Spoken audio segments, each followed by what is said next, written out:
하나님의 말씀은 에레미야서 20장 10절에서 13절, 마태복음 10장 26절에서 33절, 로마서 5장 12절에서 15절입니다. 나는 무리와 비방과 사방이 두려워함을 들었나이다. 그들이 이르기를 고소하라. 우리도 고소하리라 하오며 내 친한 봇도 다 내가 실족하기를 기다리며 그가 혹시 유혹을 받게 되면 우리가 그를 이기어 우리 원수를 갚자 하나이다. 그러하오나 여호와는 두려운 용사 같으시며 나와 함께 하심으로 나를 박해하는 자들이 넘어지고 이기지 못할 것이오며 그들은 지혜롭게 행하지 못하므로 큰 치욕을 당하리오니 그 치욕은 길이 잃지 못할 것이니라. 의인을 시험하사 그 폐부와 심장을 보시는 만군의 여호와여, 나의 사정을 주께 아뢰었사온즉 주께서 그들에게 보복하심을 나에게 보게 하옵소서. 여호와께 노래하라. 너희는 여호와를 찬양하라. 가난한 자의 생명을 행악자의 손에서 구원하셨습니다. 마태복음 10장 26절에서 33절입니다. 그런즉 그들을 두려워하지 말라. 감추인 것이 드러나지 않을 것이 없고 숨은 것이 알려지지 않는 것이 없느니라. 내가 너희에게 어두운 데서 이르는 것을 광명한 데서 말하며 너희가 귓속말로 듣는 것을 집 위에서 전파하라. 몸은 죽어도 영혼은 능히 죽이지 못하는 자들 두려워하지 말고 오직 몸과 영혼을 능히 지옥에 멸하실 수 있는 이를 두려워하라. 참새 2마리가 한 아사리원에 팔리지 않겠느냐? 그러나 너희 아버지께서 허락하지 아니하시며 그 하나도 땅에 떨어지지 아니하리라. 너희에게는 머리털까지도 다 세신 바 되었나니 두려워하지 말라. 너희는 많은 참새보다 귀하니라. 누구든지 사람 앞에서 나를 시인하며 나도 하늘에 계신 내 아버지 앞에서 그를 시인할 것이요 누구든지 사람 앞에서 나를 부인하며 나도 하늘에 계신 내 아버지 앞에서 그를 부인하리라. 아멘. 로마서 5장 12절에서 15절입니다. 그러므로 한 사람으로 말미암아 죄가 세상에 들어오고 죄로 말미암아 사망이 들어왔나니 이와 같이 모든 사람이 죄를 지었으므로 사망이 모든 사람에게 이르렀느니라. 죄가 율법이 있기 전에도 세상에 있었으나 율법이 없었을 때도 죄를 죄로 여기지 아니하였느니라. 그러나 아담으로부터 모세까지 아담의 범죄와 같은 죄를 짓지 아니한 자들까지도 사망이 왕노를 하였나니 아담 오실 자의 모형이라. 그러나 이 은사는 그 범죄와 같지 아니하니 곧 한 사람의 범죄를 인하여 많은 사람이 죽었은즉 더욱 하나님의 은혜와 또 한 사람 예수 그리스도의 은혜로 말미암아 선물은 많은 사람에게 넘쳤느니라. 아멘. 하나님의 말씀 에레미야서 20장 10절에서 13절, 마태복음 10장 26절에서 33절, 로마서 5장 12절에서 15절 말씀으로 하나님의 비밀이라는 제목으로 은혜를 받고자 하겠습니다. 첫 번째입니다. 하나님의 비밀을 전한 선지자 에레미야의 갈등과 확신입니다. 에레미야는 여호와의 공고로 인하여 예언자가 됨에 따라서 이와 같은 공경에 처했다고 자신의 신세를 한탄합니다. 하나님의 소명에서 벗어나려고 침묵을 결심하며 안으로 불타는 것이 있어 하나님의 말씀을 다시 선포하게 된다는 것입니다. 선지자가 받는 조롱의 원인은 하나님이 부르셨기 때문입니다. 에레미야는 하나님의 부르심을 거절치 못함으로 인해서 이러한 고난을 겪는다고 생각했습니다.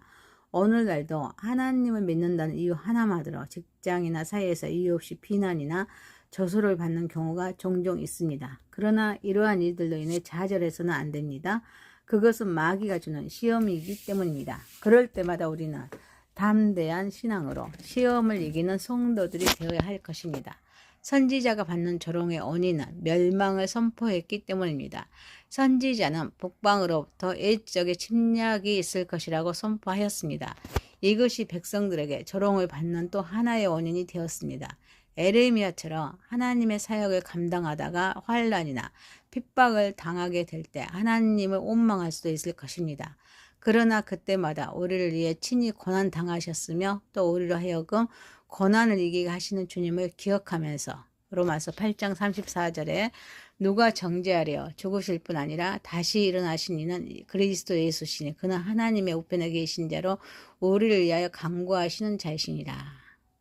힘을 내어 사명을 잘 감당하는 성도들이 되어야 합니다. 하나님께서 붙잡힌 에레미야의 불붙은 열심입니다. 나의 중심이 불붙은 것 같아서 골수에 사무치니 답답하여 견딜 수 없나니라. 이것은 에레미야가 육체적인 괴로움으로 인하여 하나님의 말씀의 선포를 포기하려 할 때 일어나는 마음의 상태를 묘사한 것입니다. 그는 자신의 중심이 불붙은 것 같은 감정이 골수에까지 사무쳐 답답하여서 견딜 수 없다고 고백하고 있는 것입니다. 선지자의 인간적인 생각은 수치와 저소 때문에 하나님의 말씀을 더 이상 전파하지 않으려 했으나 말로 표현할 수 없는 뜨거운 것이 마음에 눌려 다시 전하지 않고서는 견딜 수 없었던 것입니다. 기독교의 진리는 개인적인 각성이나 주관적인 생각으로 전파되는 것이 아닙니다. 하나님의 말씀이 선포되는 것은 인간의 뜻에 의한 것이 아니라 온전히 하나님의 뜻에 의해서 되어지는 것임을 알아야 합니다. 민수기 11장 25절입니다. 여호와께서 구름 가운데 강림하사 모세에게 말씀하시고 그에게 임한 영을 70 장로들에게 임하게 하시니 영이 임하신 때는 그들이 애언을 하다가 다시는 하지 아니하였더라. 에레미야는 하나님의 임재를 확신합니다. 여호와는 두려운 용사 같으시며 나와 함께 하시는 거로 이 말은 선지자를 헤아려는 자들과 조롱하는 자들이 사방에 있었음에도 불구하고 하나님께서 용사가 되셔서 자신을 지켜주시라고 확신하는 내용입니다. 다윗도 하나님의 함께 하심을 믿고 나아가서 골리앗과 싸움에서 승리할 수 있었던 것입니다. 사무엘상 17장 45절에 다윗이 블레셋 사람에게 이르되 너는 칼과 창과 단창으로 내게 나아오거니와 나는 만군의 여호와의 이름 곧 네가 모욕하는 이스라엘 군대 하나님의 이름으로 내게 나아가노라. 오늘 우리의 상황이 사방으로 우겨쌈을 당하는 극한적인 상황일지라도 하나님의 임재를 굳게 믿으면서 나아갈 때 하나님이 친히 그 문제를 해결하사 하나님의 살아계심을 나타내 보여주실 것입니다. 에레미야는 악인의 수욕을 확신합니다. 나를 박해하는 자가 넘어지고 이기지 못할 것이요 선지자는 자기를 대적하는 자들이 큰 수욕을 당할 것을 내다보았던 것입니다. 성도를 넘어뜨리려 하고 핍박하는 자를 하나님은 넘어뜨리십니다. 시편 119편 78절에 교만한 자들이 거짓으로 나를 엎드렸으니 그들의 수치를 당하게 하소서. 나는 주의 법도들을 작은 소리로 읊조리니이다. 하나님이 의인을 평탁게 인도하심을 알았으니 하나님 보시기에 의롭고 선하게 사는 성도가 되어야 할 것입니다. 에레미야는 하나님께서 시험을 이기게 하심을 확신합니다. 의인을 시험하사 그 폐부와 심장을 보시는 만군의 여호와여, 선지자는 하나님께서 모든 인생을 감찰하시며 의인을 시험하신다고 고백하고 있습니다. 이 심령을 감찰하시는 하나님은 모든 사정을 다 알고 계시기 때문에 의인을 시험의 수렁에서 건져주시는 것입니다. 우리가 살아가는 동안에는 크고 작은 여러 가지 시험을 당하게 됩니다. 그러나 놀라거나 두려워하지 마십시오. 우리 주 예수 그리스도께서 친히 시험을 받아 고난을 당해 보셨기 때문에 시험 당하는 성도들이 그 시험을 능히 감당할 수 있도록 힘을 공급해 주실 것입니다. 히브리서 2장 18절에 그가 시험을 받아 고난을 당하셨은즉 시험 받는 자들이 능히 도우실 수 있느니라. 에레미야는 주님의 구원을 찬양합니다. 여호와께 노래하라. 너희는 여호와를 찬양하라. 선지자는 하나님께서 가난한 자의 생명, 즉 핍박받는 자신의 생명을 행악자의 손에서 구원하셨다고 외치면서 하나님을 찬양하고 있습니다. 선지자 자신의 기도에 대한 응답이 나타나지 않았지만 이미 응답된 것으로 믿고 있었던 것입니다. 우리는 하나님께 한 번 한 기도는 이미 응답된 것으로 확신하고 믿음을 가져야 합니다. 마가복음 11장 24절에 그러므로 내가 너희에게 말하노니 무엇이든지 기도하고 구하는 것은 바른 줄로 믿으라. 그리하면 너희에게 그대로 되리라. 또한 우리는 선지자의 기도를 통하여 순종과 찬양으로 참된 성도의 모습을 발견할 수가 있습니다. 찬양은 개인의 형편과 처지를 떠나서 모든 민족이 하나님 앞에서 행해야 할 신성한 의미인 것입니다. 시편 67편 3절에 하나님이여 민족들이 주를 찬송하게 하시며 모든 민족들의 주를 찬송하게 하소서. 사랑하는 성도 여러분, 저와 여러분의 입술이 하나님의 비밀을 찬양하는 복스러운 입술들이 될 수 있기를, 또 하나님께 영광 올려드리는 저와 여러분이 되시기를 소망합니다. 두 번째입니다. 하나님의 비밀은 전해야 합니다. 비밀이라는 것은 누설해서는 안 되는 것을 말합니다. 그런데 예수님께서는 하나님의 비밀을 전하라고 말씀하십니다. 여기서 말하는 하나님의 비밀이란 복음을 의미합니다. 사도 바울은 이 복음의 비밀에 대해서 육에 속한 사람은 하나님의 성령의 일을 믿지 아니하나니 저에게는 미련하게 보임이요 또 깨닫지도 못하나니 이런 일을 영적으로야 분별함이니라 라고 고린도전서 2장 14절에 말씀하고 있습니다. 그러므로 복음을 전하지만 육에 속한 자는 철저하게 이것이 비밀로 남을 수밖에 없음을 알 수가 있습니다. 그런데 이러한 복음은 어디에서 전해야 할까요? 본문은 그 장소를 광명한 곳과 집이라고 말하고 있습니다. 복음은 거리낌 없이 전해져야 합니다. 사도 바울은 복음에 대해서 말하기를 내가 복음을 부끄러워하지 아니하노니 이 복음은 모든 믿는 자에게 구원을 주시는 하나님의 능력이 된다고 로마서 1장 16절에 말씀하고 있습니다. 우리는 바울의 이 말에서 복음에 대해 두 가지 교훈을 발견합니다. 복음을 부끄러워하지 말아야 합니다. 복음은 사람들로 하여금 죄인임을 깨닫게 합니다. 때문에 복음은 그냥 받아들일 수 없고 오직 회개한 후에야 가능합니다. 그래서 예수님께서도 제일 먼저 복음을 선포하실 때 회개하고 복음을 믿으라라고 마가복음 1장 15절에 말씀하신 것입니다. 이러한 복음은 그 특성상 죄에 대한 책망을 함께 하기 때문에 죄인들은 복음의 책망과 그로 인해 당하는 부끄러움을 감추기 위해 복음을 외면하는 것입니다. 그러나 사도 바울은 복음을 부끄러워하지 않는다라고 말하고 있습니다. 바울은 예수님을 알기 전에는 그가 의인인 줄 알았습니다. 그러나 복음을 깨달은 후에 그는 말하기를 미쁘다 모든 사람이 믿을 만한 이 말이여 그리스도 예수께서 죄인을 구원하시고 세상에 임하셨다 하였도다. 죄인 중에 내가 계순이라. 디모데전서 1장 15절에 말씀하시고 자기가 죄인임을 부끄러워하지 아니하고 거리낌 없이 고백하였던 것입니다. 이렇듯 비록 복음이 우리의 치부를 낱낱이 드러낸다 할지라도 결코 복음을 두려워하거나 부끄러워해서는 안 됩니다. 그러한 부끄러움은 영원한 형벌을 가져오기 때문입니다. 부끄러움이 없는 복음은 힘있게 전파되어야 합니다. 복음은 단지 부끄러워하지 않는 것으로 만족하지 않습니다. 부끄러워하지 않는 복음이 전파되어야 합니다. 이 복음은 구원의 도를 제시하는 생명의 길이므로 확신을 갖고 힘써 전파되어야 합니다. 복음은 확신을 가지고 전해져야 합니다.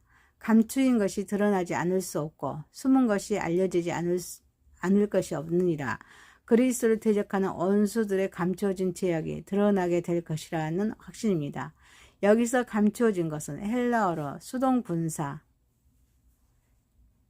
라는 단어를 쓰여졌는데 이 뜻은 지금까지 감춰졌고 지금도 감춰진이란 의미로 그 뒤에 오는 형용사 숨음과 같은 의미입니다. 이와 같은 감추어지고 숨겨져 있는 죄악이 복음이 선포되는 곳에서는 숨겨질 수 없다는 예수님의 말씀이신 것입니다. 그러므로 복음을 전하는 자는 이러한 확신을 가지고 전하게 될 때 악한 사탄의 권세는 두려워 떨게 될 것입니다.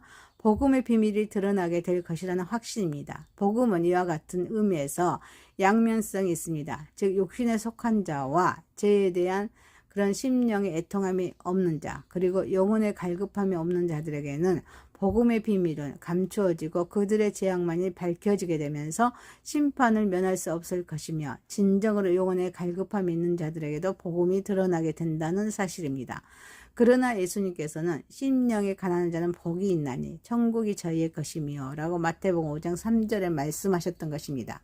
이들에게는 그들의 죄는 사하여지고 복음을 소유하게 되는데 이것이 바로 복음의 비밀입니다.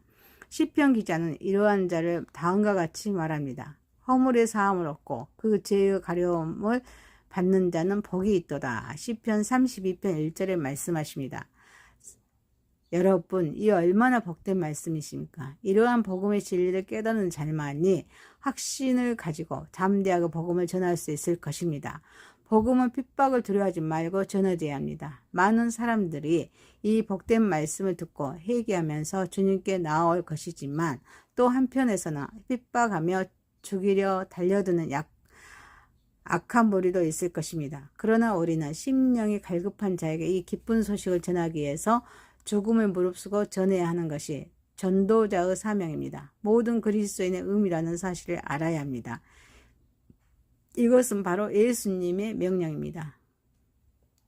자, 본문에 내가 너희에게 어두운 데서 이르는 것을 광명한 데서 말하며 너희가 귓속으로 듣는 것을 집 위에서 전파하라고 명령하시지 않습니까? 사랑하는 성도 여러분, 우리를 죄에서 구원하신 예수님의 귀한 복음의 말씀을 우리 이웃에게도 전해야 되지 않겠습니까? 저와 여러분은 이 말씀을 통해서 주님의 명령을 기억하고 우리의 사명을 깨닫기를, 또 하나님께 영광 올려드리기를, 또 하나님께 영광 올려드리며 살아가는 저와 여러분이 되시기를 소망합니다. 세 번째입니다. 하나님의 비밀은 거룩하게 변화시킵니다.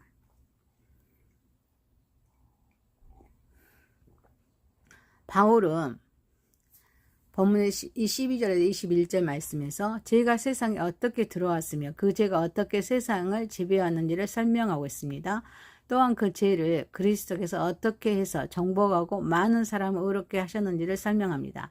그러한 가운데서도 본문은 율법의 가입의 의에 대해서 설명한 부분입니다. 구원을 계획하신 하나님께서 그의 백성에게 율법을 주신 목적은 여러 가지가 있습니다. 그 중에 하나가 본문에 나오는 죄를 깨닫게 하는 것입니다.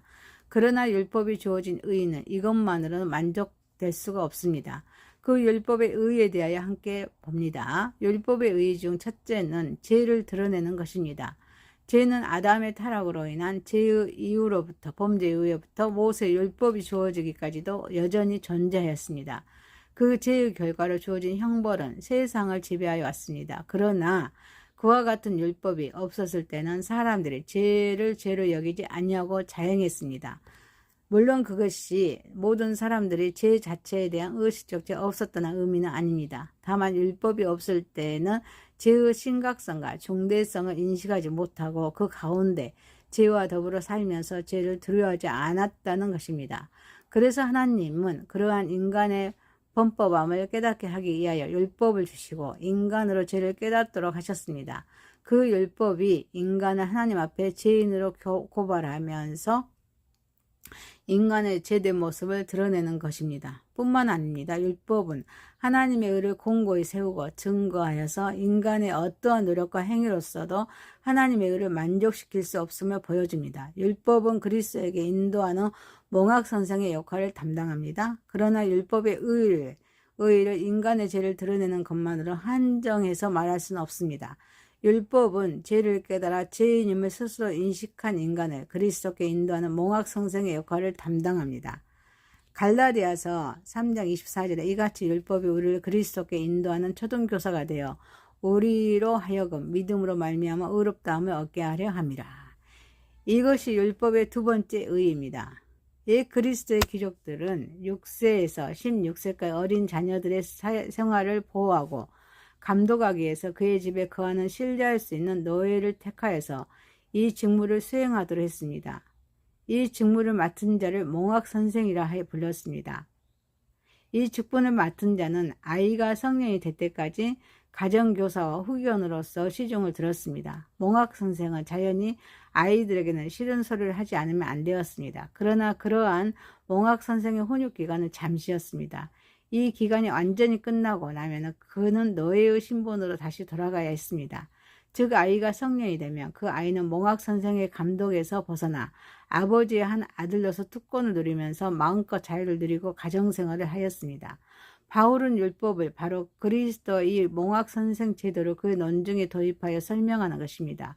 이와 같이 볼 때 율법은 하나님의 의에 대해서 무력한 인간의 후견으로서 생활을 감독하고 보호하여 죄악을 행하고자 하는 인간의 마음을 억제시키십니다.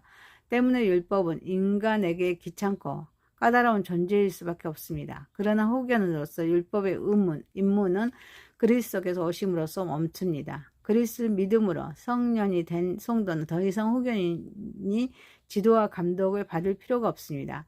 그리스도 안에서 성도는 참 자유를 얻는 것입니다. 그러나 그리스도가 오실 때까지의 이 율법의 역할과 기능은 대단히 중요한 것이 아닐 수 없습니다.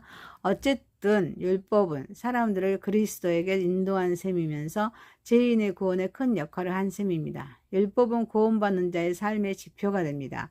율법에서 찾아볼 수 있는 세 번째 의는 그것이 하나님께 의롭다 하심을 얻는 성도의 삶의 지표가 된다는 것입니다. 로마서 3장 27절에 그런즉 자랑할 때가 어디냐 있을 수가 없느니라. 무슨 법으로냐 행위로냐 아니라 오직 믿음의 법이로니라. 율법은 앞서 살핀 바와 같이 그것 자체로서는 생명을 가져다 주는 것이 아닙니다.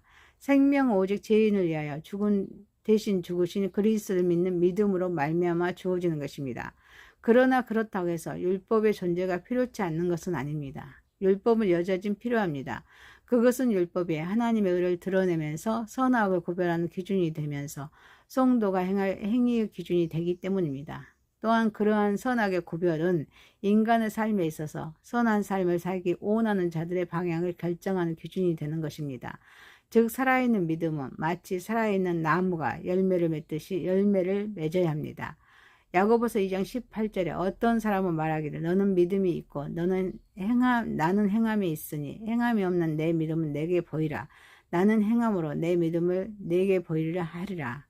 과일나무의 뿌리의 튼튼함이 그 열매를 통하여 입증하듯이 또 믿음도 율법의 행위를 통해서 발전하고 성장하면서 하나님의 백성으로 성화되는 것입니다. 그러므로 율법은 의롭다 하심을 얻은 자들이 행해야 할 행위의 지표입니다. 하나님의 비밀은 하나님의 백성으로 선언된 우리를 거룩하게 변화시킴으로써 우리를 행하신 하나님의 구속과 영화의 계획을 성취함을 믿고 또 저와 여러분이 되면서 하나님께 영광을 올려드리는 저와 여러분이 되시기를 소망합니다. 에레미야서 20장 10절에서 13절, 마태복음 10장 26절에서 33절, 로마서 5장 12절에서 15절 말씀으로 하나님의 비밀이란 제목이었습니다. 첫 번째, 하나님의 비밀을 전한 선지자 에레미야의 갈등과 확신입니다. 두 번째, 하나님의 비밀을 전해야 합니다. 하나님의 비밀을 거룩하게 변화시키십니다. 전능하시고 거룩하신 하나님 아버지, 우리의 상황이 사방으로 오격삼을 당하는 극한적인 상황일지라도 하나님의 임재를 굳게 믿으면서 나아가게 하옵소서. 심령이 가난한 자에게 이 기쁜 소식을 전하기에 죽음을 무릅쓰고 전하게 하옵소서. 하나님의 비밀을 전한 선지자 에레미야처럼 갈등도 있지만 믿음의 확신을 가지고 하나님의 비밀인 복음을 전하게 하옵소서. 거룩한 삶으로 변화되어서 또 우리 주님께 영광 올려드리는 삶을 살아가게 하옵소서. 예수님의 이름으로 기도하옵나이다. 아멘. 감사합니다. 수고하셨습니다. 축복합니다.